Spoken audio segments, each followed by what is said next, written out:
This hearing will come to order. I'd like to first thank our witness, Dr. John Kozlowski, for testifying. He is our newly appointed Director of the All-Domain Anomaly Resolution Office, or AARO, an office Congress established in the fiscal year 2022 NDAA to investigate this very serious problem of unidentified anomalous phenomenon, or UAP.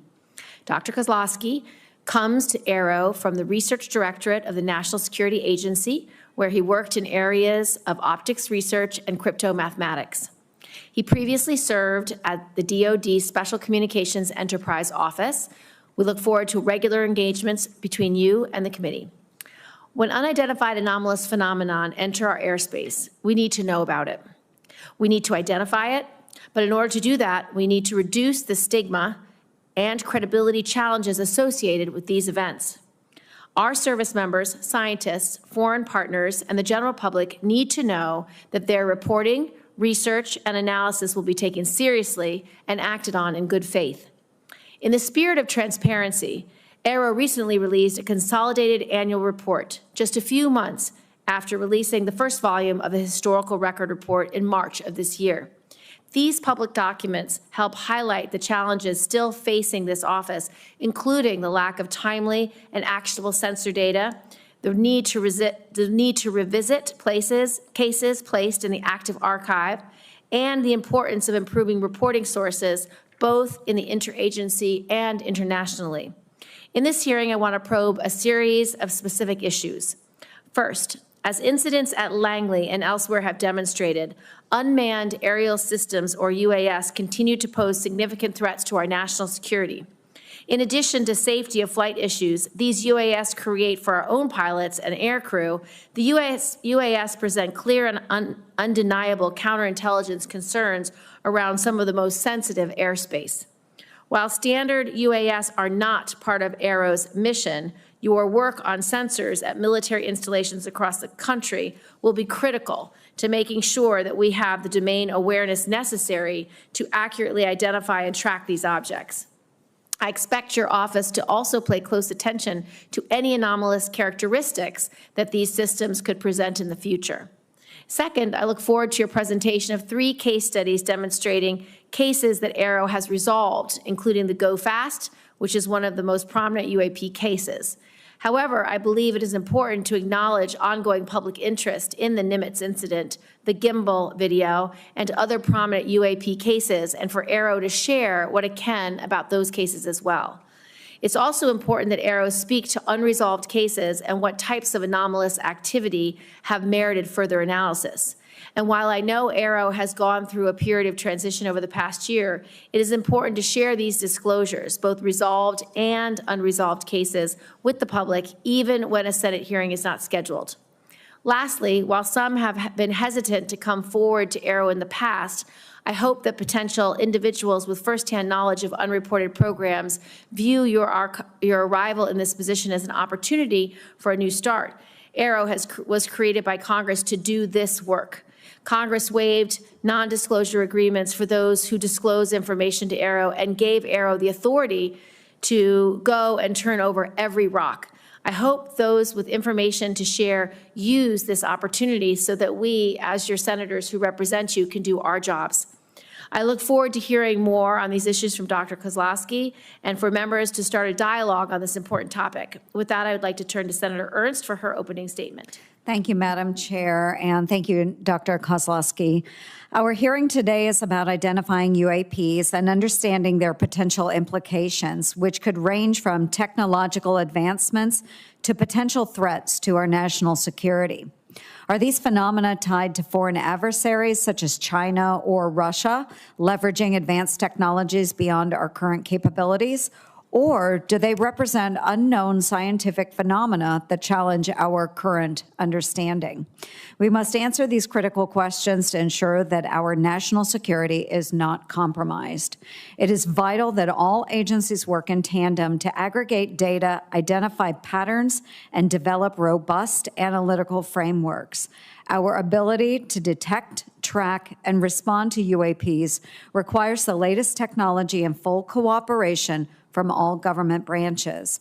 Thanks very much, Dr. Kozlowski, for your attention to this matter, and I look forward to the valuable insights that you and AARO can provide to our committee, and I yield back. Thank you.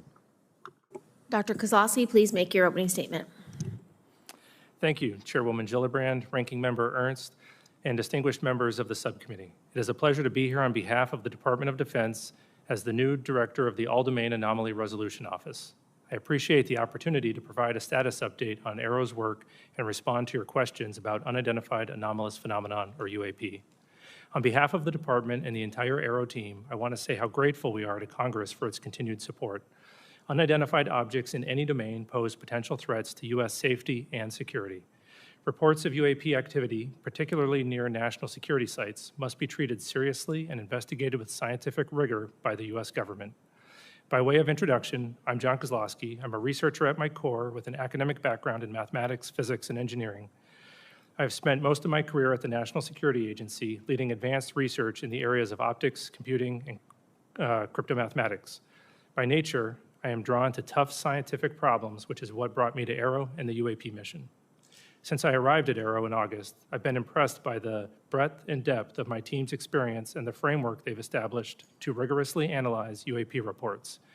AARO has taken meaningful steps to improve data collection and retention, bolster sensor development, effectively triage UAP reports, and reduce the stigma of reporting UAP events. Last year, AARO worked with the DoD's Joint Staff to issue guidance to defense personnel worldwide on how to report UAP observations and is working with the military services regarding implementation. AARO has also launched a public website that features UAP imagery, case resolutions, material analysis, archival records, and more. These are only a few examples of AARO's recent progress, and we're just getting started. To date, AARO has over 1,600 UAP reports in its holdings from across the U.S. government. I'll share a slide in just a few minutes with updated UAP analytic trends. You'll see that many reports resolve the commonplace objects like birds, balloons, and unmanned systems, while others lack sufficient data for comprehensive analysis. Although only a small percentage of reports received by AARO are potentially anomalous, these are the cases that require significant time, resources, and a focused scientific inquiry by AARO and its network of partners. It is important to underscore that, to date, AARO has not discovered any verifiable evidence of extraterrestrial beings, activity, or technology. To accomplish AARO's national security mission, I have set 3 priorities for the office: building strong partnerships, promoting transparency, and scaling up the work of the office. AARO cannot do its work alone. Building partnerships across government, academia, industry, and with the public is essential to the success of the office. Strong cooperation with the military services is particularly important. We rely on their support to implement our reporting guidance and to amplify the message that there should be zero stigma associated with UAP reporting. We also rely on partnerships with the national labs, the Office of the Director of National Intelligence, FBI, Department of Homeland Security, NASA, all of which play a role in the whole of government effort to address UAP. Recognizing the talent and expertise that reside outside of the government, AARO will continue to explore new ways to partner with the academic and scientific communities to investigate its most complex UAP cases. A related priority for AARO is transparency. Our ability to collaborate with key partners, including the scientific community and the public, relies on information sharing, to include downgrading and declassifying UAP-related information. In some cases, it may be unclear to the public why the DoD classified a piece of information in the first place. Why are photos of seemingly benign objects such as balloons classified? It's often the case that an object or phenomenon isn't itself a security concern, but the location, source, or method used to capture it is still sensitive. Many cases are difficult to quickly release to the public, but are reported to the appropriate committees in Congress that are authorized by law or House and Senate leadership to receive the information.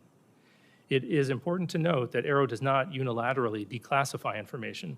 Instead, we work with the originator of a classified record to ensure that declassifying that record does not inadvertently harm national security. This can take time. Nonetheless, the department is committed to declassifying and publicly sharing more information on UAP while protecting sensitive sources and methods. I'll be sharing some newly declassified imagery in just a few minutes. AARO is also working closely with the National Archives and Records Administration to make UAP-related documents publicly available in a digitized collection. Meanwhile, AARO continues to review the U.S. historical record relating to UAP. We welcome any former or current government, civilian, contractor, or military service member with relevant information to reach out to us at www.aaro.mil. My final priority is scaling up AARO's work to match its mission. AARO needs to bolster the quantity, quality, and diversity of data that it acquires and examines. This means tapping into existing data sources within the interagency while deploying AARO's own organic sensor capabilities. To the extent that UAP results from the domain awareness gaps, more and better data will help us fill those gaps and help us understand what is being encountered. In closing, AARO is committed to the highest standards of scientific integrity. We will not foreclose on any explanation for UAP prematurely. We will continue to follow the science and data wherever they lead. We will continue to have an open and frank dialogue with Congress in settings like these and in classified briefings. We will continue to keep you fully and currently informed of all UAP information, active or historical. And finally, we will share as much information as possible at the unclassified level to inform the public of AARO's activities and its findings. For now, I'd like to turn to a brief presentation of UAP trends and cases, and then I'd be happy to take questions.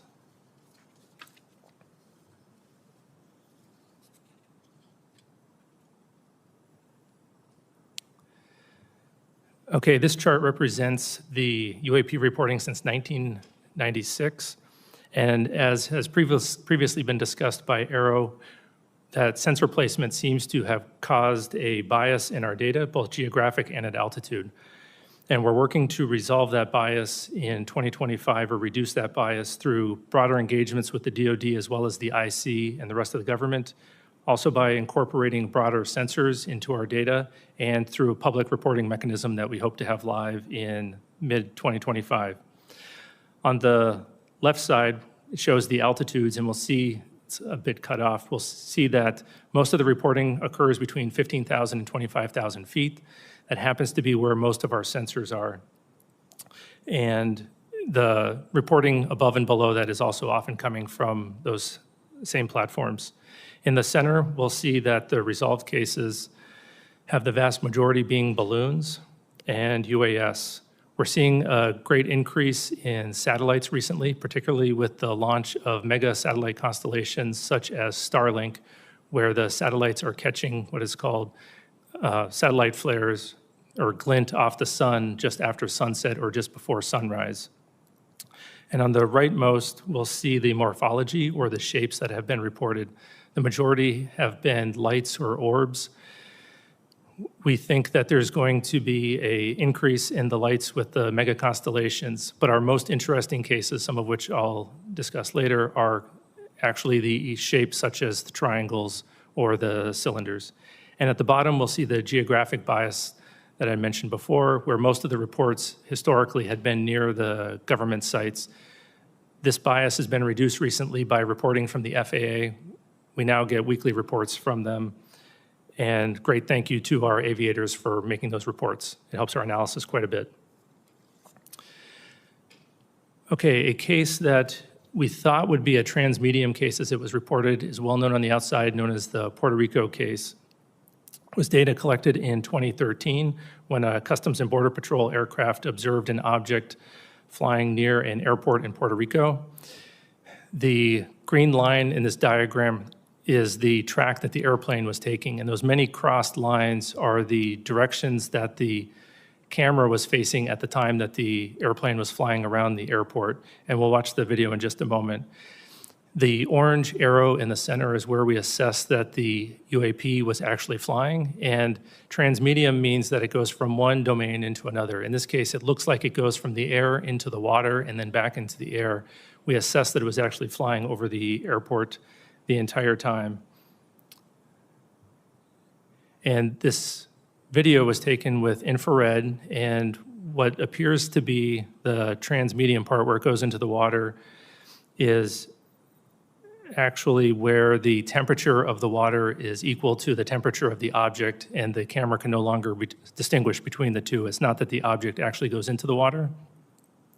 And so we assessed that the object, likely a pair of balloons or sky lanterns, was floating at about 7 knots over the airport and descending to about 200 meters. And this video will be released, and our report will be released later this year. The Go Fast was captured the public attention and congressional attention when it was made public in 2017. Looks like an object flying very fast over the water, very close to the water. Through a very careful geospatial intelligence analysis using trigonometry, we assess with high confidence that the object is not actually close to the water, but is rather closer to 13,000 feet. Diagram here shows as the platform is flying and capturing the object, if it is closer to the platform at a higher altitude, a trick of the eye called parallax makes it look like the object is moving much faster. And so we've written a detailed paper on parallax, released that on our website so that the public can literally check our math on this analysis. An interesting case, which I don't believe the public is familiar with, is captured in 2018 from a UAV flying in the Mediterranean, watching Mount Etna as it was erupting. And it appears that that object is flying through the plume of superheated gas and ash. This was a rather difficult case to resolve. We had to pull in support from a number of IC and S&T partners and even reach out to a volcanologist. And through very detailed 3D modeling and pixel-by-pixel analysis of the object as it's traversing across the clouds, they assessed that the object was actually 170 meters away from the plume and not flying through it. And to be clear, AARO does not believe every object is a bird, a balloon, or a UAV. We do have some very anomalous objects. It's just the nature of resolution. We can only resolve things that we understand. So we're now working on additional products where we can inform the public, Congress, and others of the objects as we're studying them, rather than once we've resolved them. With that, I'll take your questions. Thank you, Dr. Kozlowski. I appreciate your testimony. It's been widely reported that individuals claiming first-hand knowledge of unreported UAP programs have been reluctant to engage with AARO. What message do you have for those individuals, and how will you work to gain their trust? I would let them know that Congress has gone out of its way to create the organization AARO specifically to conduct these sorts of investigations, and has uniquely empowered them to have access to all UAP-related information, whether that's historic or current. Mm-hmm. And we take that responsibility and those authorities very seriously. And so we have been reaching out to a broader community, encouraging folks who had talked to AARO personnel in the past and maybe felt uncomfortable to come back to us. We've met with several of their interlocutors and a couple of firsthand witnesses, and we are making great progress, and those firsthand witnesses that we have talked to do feel comfortable coming back to us. Mm-hmm. And so we hope that more folks that do have information would go to www.aaro.mil, fill out the form, send it to us so we can bring them in for interviews and add their information to our investigations. Thank you. I recently just read your report from March, your historic report, and I would encourage anyone who's interested in this topic to read the report, because when I was asked by a reporter about it, they said, well, it doesn't show any evidence of secret programs that have aliens. That's not how I read the report. What I read the report is the U.S. government took sightings extremely seriously over the last 75 years, put some of the greatest minds ever to analyze these cases because they assess them as some deeply unknown phenomena that may or may not cause threats, that may or may not be related to adversaries, but are certainly something that the U.S. government needed to know about. And what I read from this report is that we resolved numbers of cases, but in almost every instance, whether it was in the 40s, the 50s, the 60s, the 70s, the 80s, the 90s, the noughts, half the cases were unresolved. So I don't think this is an example of the government not taking these cases seriously. I think this is an example of our government spending 75 years taking these cases very seriously. And interestingly, for the group that put together this report, they didn't have access to any firsthand reporting. And so from my perspective, for whistleblowers and people who want to come in, please come in, because the purpose of AARO is so that the senators can do our job to provide oversight, accountability, and transparency. We find it very concerning that our pilots, that our Navy officers, that people who have sightings of UAPs are denigrated, are somehow dismissed or disregarded. They need to be protected. This is a huge issue for national security because, number one, we don't have domain awareness, which is very problematic. Number two, we don't have domain superiority if we don't understand how different UAPs are flying, what technology they're using, what their mission is, what their purpose is.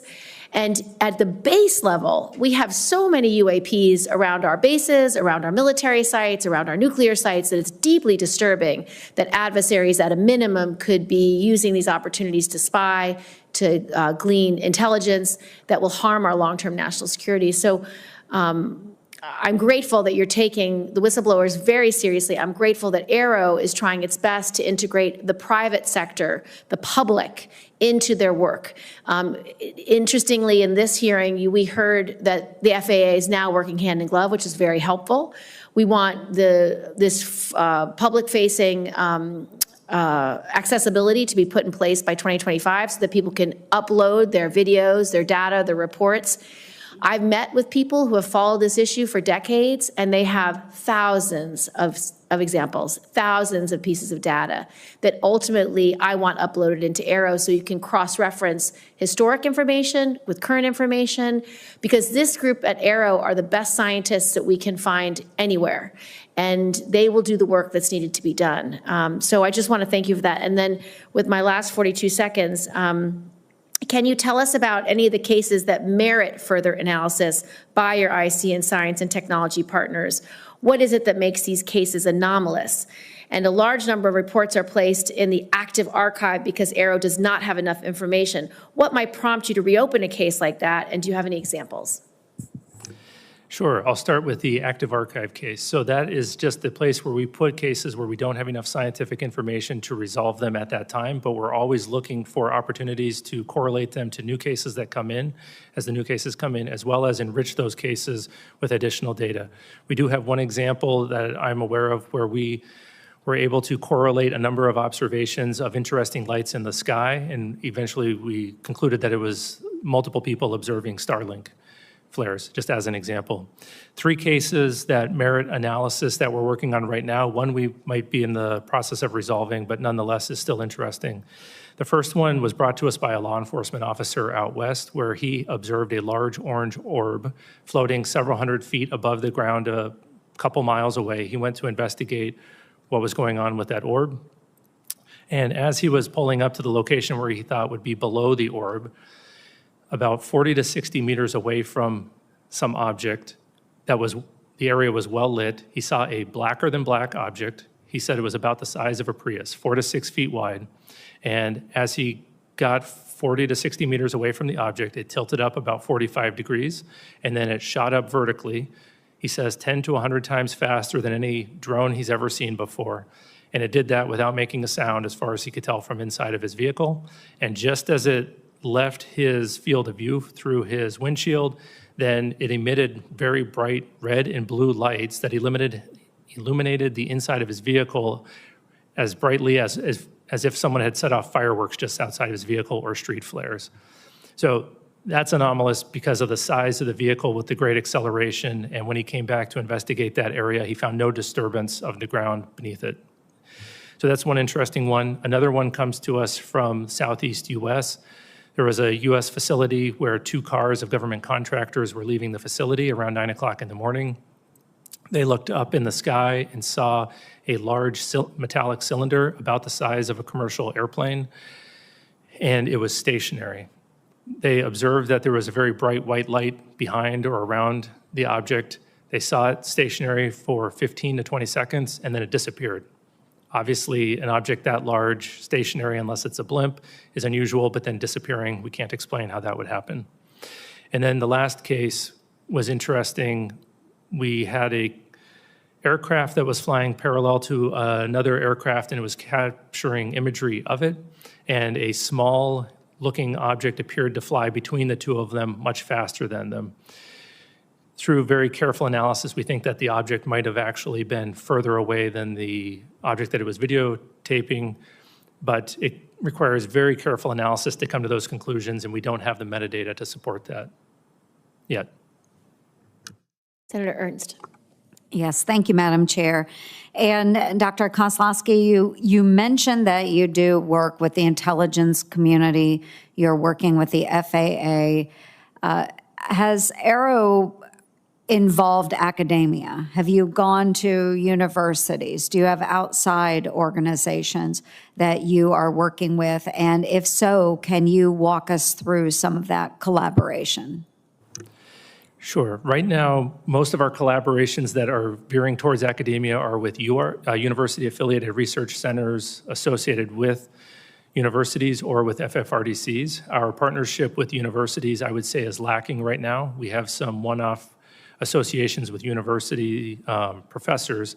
However, that's our fault, and it's largely because of the need to declassify data. We need to give the professors something to work on before we can really engage them. So we're working significantly on a declassification effort. We've hired a number of declassification experts, and we're going to be trying to get cases like the ones that I just discussed here declassified so that we can engage with the universities on a regular basis and provide them the data.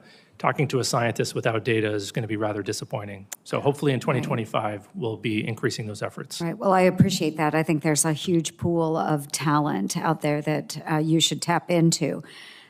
Given the public's growing concern and interest in UAPs, how do you balance the need for the transparency that our public is demanding with the potential risks of revealing classified defense information? Yeah, that's always a concern that's on the front of our minds. We want to make sure that we're deconflicting both on potential U.S. programs and what the IC might be tracking for adversarial programs as we're aggregating that information and preparing to share it. However, oftentimes we can remove the discussion of the unidentified and anomalous activity from the sensitive information that our partners are concerned with. And that's usually going to be the platforms that the information was collected with, if it is truly anomalous. And so we have our partners working alongside in the declassification of that data. Very good. And then without having to explain the UAP, what do we need to begin really doing about them? What precautions can we take? What should we be doing about them? I think that removing the stigma, reducing the stigma is the first step. We need to make sure that we're having honest and transparent conversations about them, because if we're hesitant to discuss them, then it opens the opportunity for an adversary, as you had mentioned earlier, Senator Gillibrand, to come in and conduct some activity. So we need to do that, and we need to have more persistent monitoring and understand that whether it is a UAP or a counter-UAS issue, that we need to have that complete domain awareness around our national security facilities. Wonderful. Thank you. Thank you, Madam Chair. Just a couple of follow-up questions. We didn't discuss in this setting the most recent UAP or UAS encounter with bases like Langley. I know that the incursion by UASs that were publicly made available through the press that took over 2 weeks was fairly alarming to senators because there was a question about what technology they were using. There was a question about why it was so hard to detect. Can you speak to how AARO will be integrated into the review of these kinds of cases and how you can be helpful to both the intelligence community and the Department of Defense in analyzing or being able to more quickly analyze what's knowable and what's not knowable, so that, because once you do identify it as a drone, for example, it then goes to the right department at DOD or the intelligence community to assess, deal with, or take down as the incident might be. But to talk to us a little bit about what role you can play for both the DOD and the IC community in these kinds of incursions that are happening when we don't know what tech is being used and we don't understand a flight pattern or we don't understand how they arrive and depart in the way they do. Yeah, we are generally going to be supporting them through an advisory capacity. As an organization that naturally needs to conduct baseline experiments of the environment to see what normal looks like, whether it's balloons, birds, anomalous activity, or drones flying through an environment, we're going to gather a lot of data that will allow us to characterize an environment very well and then detect and follow those tracks, hopefully rather efficiently. There's also a lot of overlap in the type of sensors that are going to be used for the counter-UAS mission and the UAP mission, whether that's active detection like radars or passive like cameras. And so as AARO is trying to push the bounds on detectability for UAP, we're hopefully going to have best practices that we can also provide to the counter-UAS, and potentially we might have additional technologies that we can offer them to support. I'd like to just address a little bit of reporting and feedback. As you know, AARO is required to develop a mechanism for the public to report UAP information. Now that that mechanism for current and former military, civilian, and contractor personnel has been established, can you speak to AARO's plans for a public reporting mechanism, and how did AARO arrive at this approach, and were other options considered? And second, for pilots and operators who have reported a UAP, what feedback, if any, has AARO provided to these individuals related to what AARO is doing with their report and how the report has been resolved? How does such feedback or lack thereof impact the frequency of UAP reporting? Yeah, the public reporting mechanism that we've decide to go with is going to look similar to the reporting mechanism that we currently have for historical events, where we're going to ask folks to go to our website, download a PDF form, put in the narrative for their account, and then email that to us with accompanying media. Usually it'll probably be imagery. We went with that option because we thought, one, we could do it rather quickly, we could do it efficiently, make it very cost-effective for the taxpayer, but also we think we can gather all the data that we're going to need to conduct our analysis, and then we're going to have that feed into an automated processing system that will cross-correlate that against all the other public reported cases as well as the U.S. government cases. We did consider a number of other reporting mechanisms as to include automated online forms as well as cell phone apps, and we ultimately decided that this would be the safest, cheapest, and easiest to maintain in the future while protecting the private information of the individuals who are reporting. Regarding the feedback from the resolved reports, right now we don't have a good feedback mechanism. It's fairly informal. We're working on building a case management system that AARO will use at all classification levels, and hopefully in that we'll be able to provide feedback as the case is going through the resolution process. We have multiple phases. Then the folks who report that, whether it's a pilot at the classified level or someone potentially reporting through another mechanism, they'll get that automated feedback. And then it is not determined at this point yet how much information we'll be able to include in that feedback where it is in the process. It'll depend on the classification of the resolution of the case. My final question is there anything that you need to tell the Senate that you need from us, whether it's funding, whether it's support, whether it's legislation? Is there any requests that AARO has of us or anything else you need to brief us on for us to be able to do our jobs to protect our service members as well as integrate public interest and public data and information into the future analysis efforts of AARO? So first of all, I want to say thank you again. I think that the authorities that we have are remarkable, and I think that we are well-resourced as an office. The only ask that I would have is that you continue to champion us, particularly with witnesses, encourage them to come forward and report to us so that we can have a more fulsome investigation of the potential historic or ongoing legacy programs. Thank you so much. Hearing adjourned.